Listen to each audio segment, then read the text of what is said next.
Nous allons prendre la Bible dans 1 Corinthiens chapitre 11, le verset 23.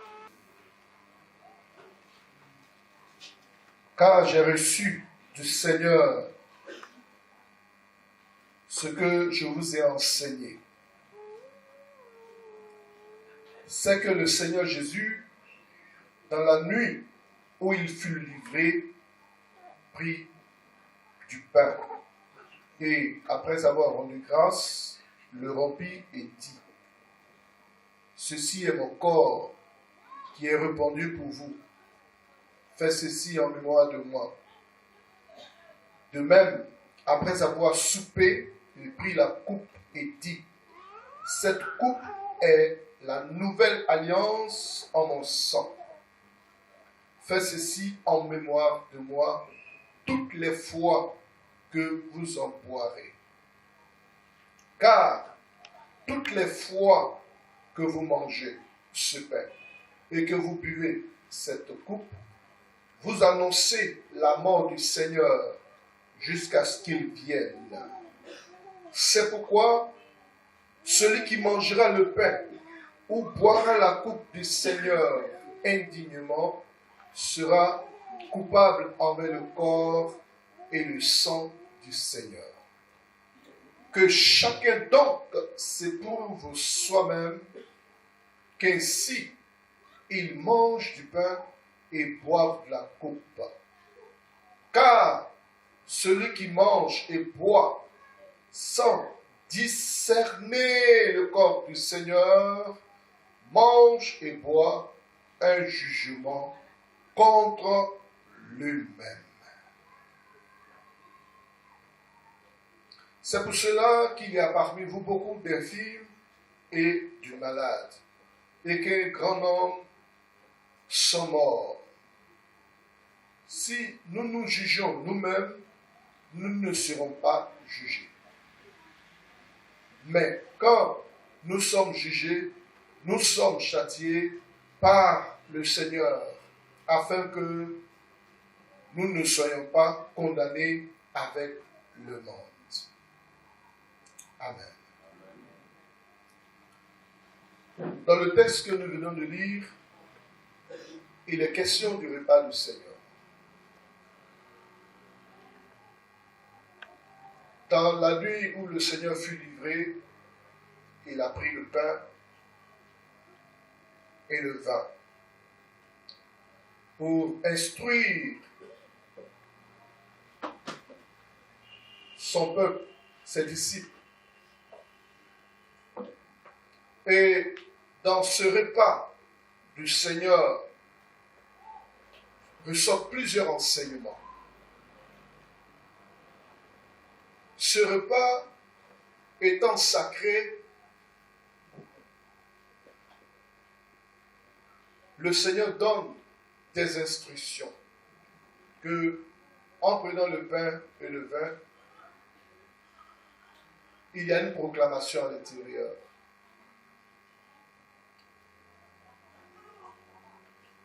C'est en mémoire de sa personne. Et nous devons le faire en sa mémoire. Il est dit toutes les fois que nous nous mettons ensemble, nous devons faire ce repas en mémoire de sa personne. Cela est très important. Cela nous amène à comprendre la signification de ce repas du Seigneur. La signification de ce repas du Seigneur, ces instructions qui s'y trouvent nous aident ou nous aideront à mieux marcher avec le Seigneur. Parce que la signification de ce repas nous amène à comprendre le souvenir dans plusieurs dimensions de l'action du Seigneur. Dans la dimension historique ou passée,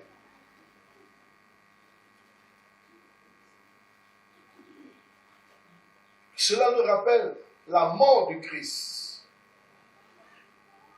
Pour quel objectif? La mort du Christ pour notre rédemption. Et quand on parle de rédemption, cela parle du rachat.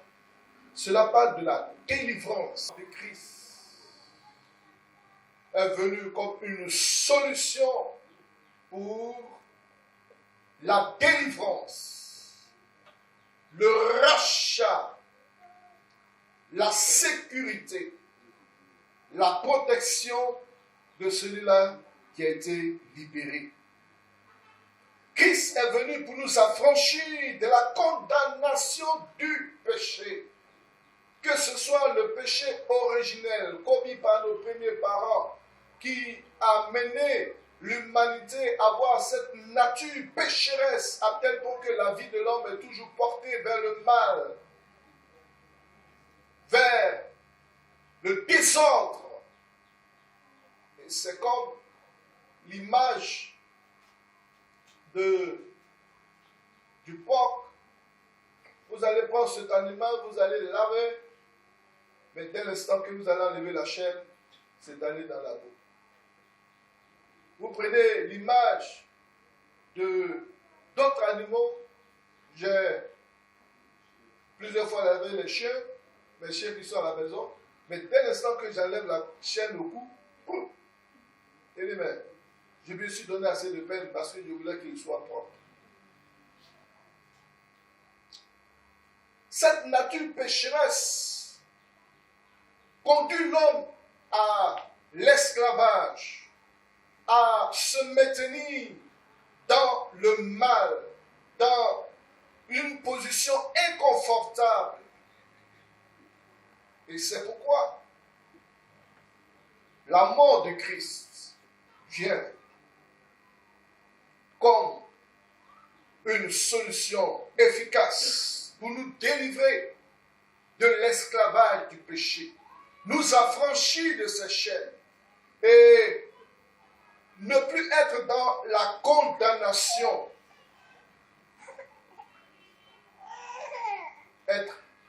Ne plus être dans la condamnation.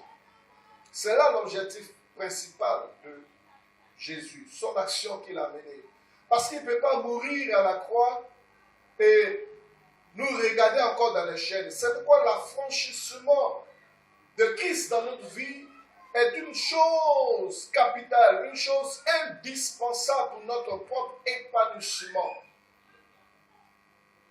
Parce que le contexte historique de la mort de Christ doit nous rappeler toutes les souffrances qu'a connues le Seigneur, toutes les humiliations qu'a connues le Seigneur, toute la douleur qu'il a connue, toutes les animosités qu'il a connues, toute la douleur qu'il a connue. Parce que voyez-vous, à la croix, ses mains et pieds ont été crucifiés. Et regardez l'être humain, une simple aiguille qui traverse son corps, ou bien le couteau pour nos mamans, en contact chaque fois le couteau, étant en train de faire le repas, lorsqu'elles viennent à se blesser, regardez la réaction. Ça fait mal. À plus forte raison, notre Seigneur, ayant vu notre misère, ayant vu notre souffrance, il est important que le péché, sous toutes ses formes, que ce soit le péché au singulier et les péchés au pluriel que l'homme puisse commettre aujourd'hui, rien de ces choses pour le croyant qui a connu le Christ ne soit pour lui qui a été affranchi encore être redevable aux œuvres de la chair, être esclave encore du pouvoir du péché, être encore esclave du pouvoir de Satan et ses démons. Le repas du Seigneur, c'est le souvenir de sa mort. Fais cela en mémoire de ma personne. Cela doit nous rappeler toute cette animosité, ces différentes douleurs qu'a connues le Christ, sans oublier ce que la Bible nous dit dans Ésaïe, le verset 53, qui a cru à ce qui nous était annoncé? qui a reconnu le bras de l'Éternel. Il s'est élevé comme une faible plante, humilié et frappé.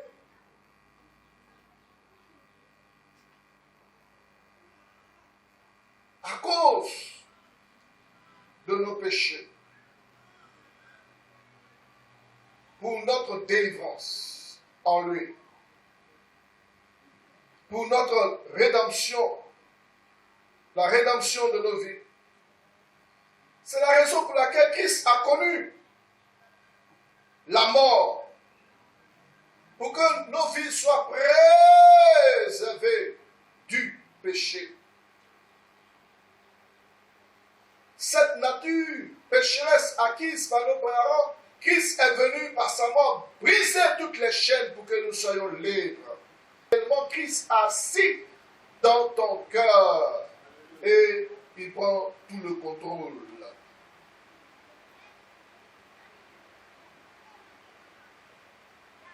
C'est une action de grâce. Nous qui étions vendus au péché, misérables, nous avons la grâce aujourd'hui. Et ayant cette grâce, nous devons faire tout notre effort puis vivre dans la volonté de Dieu, dans la volonté du Seigneur, Jésus-Christ, qui a tant souffert. Faites ceci en mémoire de moi. De même, après avoir soupé, pris la coupe et dit, cette coupe est la nouvelle alliance en mon sang. Faites ceci en mémoire de moi toutes les fois que vous en boirez.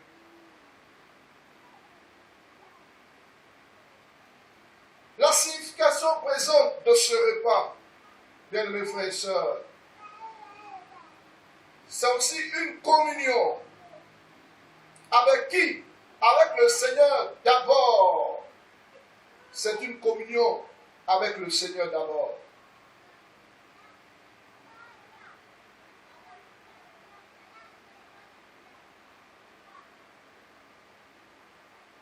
Cette coupe est la nouvelle alliance en mon sang. Faites ceci en mémoire de moi toutes les fois que vous en boirez. Car toutes les fois que vous mangez ce pain et que vous buvez cette coupe, vous annoncez la mort du Seigneur jusqu'à ce qu'il vienne. Car toutes les fois que vous mangerez, l'expression vous, c'est mettre en évidence cette communion fraternelle. Vous, c'est la pluralité, c'est l'ensemble, c'est la communauté des rachetés. Ce vous, c'est toi et moi. Pour comprendre que dans cette dimension historique de la mort de Christ, instituant ce repas, dans cette dimension présente, pour vous, pour toi et pour moi, c'est cette communion en Christ. Nous sommes même famille aujourd'hui dans le Seigneur. Étant de cette grande famille qu'est l'Église rachetée, nous pouvons nous mettre autour de la table du Seigneur et participer à ce saint repas, particulièrement pour ceux qui ont été baptisés d'eau, qui ont pris la résolution d'identifier leur vie en conformité à celui-là qui est mort à la croix, en conformité à sa parole. Christ nous invite tous à ce saint repas, ce repas digne de son nom, ce repas qui nous met ensemble, ce repas qui nous met dans l'unité, ce repas qui nous met dans une même direction. Parce que, étant dans la communion, nous pouvons épouser la pensée du Seigneur, épouser ses orientations, épouser sa direction. Parce que ce qu'il veut pour nous, c'est une grande bénédiction. Le repas nous rassemble et le repas nous fait du bien. Et non pour nous faire du mal. Dans cette signification présente de ce repas, chacun doit pouvoir se remémorer le haut bienfait de la mort rédemptrice. Toi, nul n'est égal à toi. Merci pour ta mort à la croix, pour notre délivrance. Merci pour ta mort à la croix, pour notre rédemption. Merci pour ta mort à la croix, pour le rachat de nos âmes. Merci pour ta mort à la croix, qui nous donne ce libre accès en ta présence. Merci pour ta mort à la croix, notre Dieu, qui nous donne de nous mettre ensemble en ta présence pour vivre cette communion fraternelle. Des personnes que tu as appelées des différents endroits, que tu les mets ensemble, oh, que tu as mis ensemble pour Dieu, célébrer tes hauts et bienfaits. Nous bénissons ton Seigneur. Et ce que nous faisons, tu nous invites à s'éprouver, à ne pas prendre avec légèreté ce repas, à s'examiner, à s'évaluer.